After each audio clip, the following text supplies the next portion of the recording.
In November 1989, a New York City housewife named Linda Napolitano claimed she was pulled from her 12th floor Manhattan apartment window on a glowing blue beam of light, lifting her into a reddish-orange spacecraft hovering in the night sky.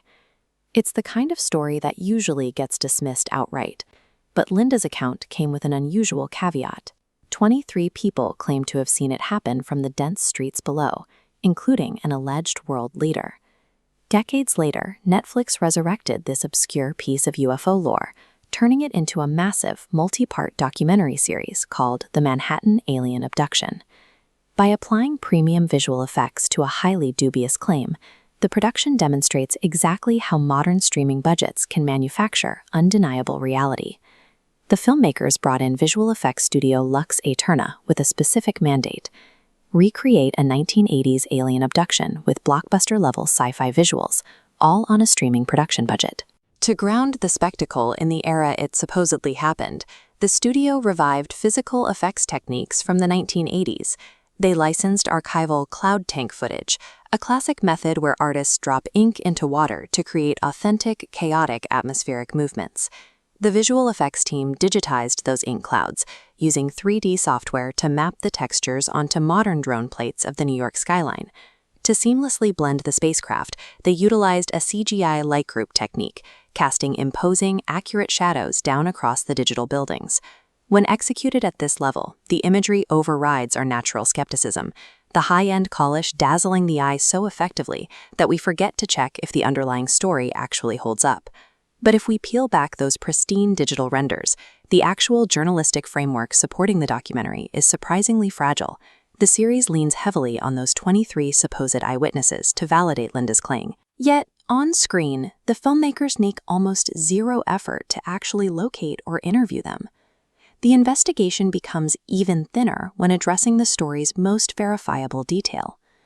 Linda claimed 2 UN bodyguards named Richard and Dan witnessed the abduction and later kidnapped her off the street to keep her quiet. United Nations security personnel leave extensive paper trails. They have employment records, extensive tax filings, and official photo IDs. The producers never pull a single employment record. They never attempt a basic background check on the UN payroll for the men Linda named. Pursuing those leads would likely collapse the entire premise. By intentionally avoiding rudimentary journalism, the production preserves entertainment value at the expense of truth. Long before algorithms dictated content, this specific action tale faced intense scrutiny.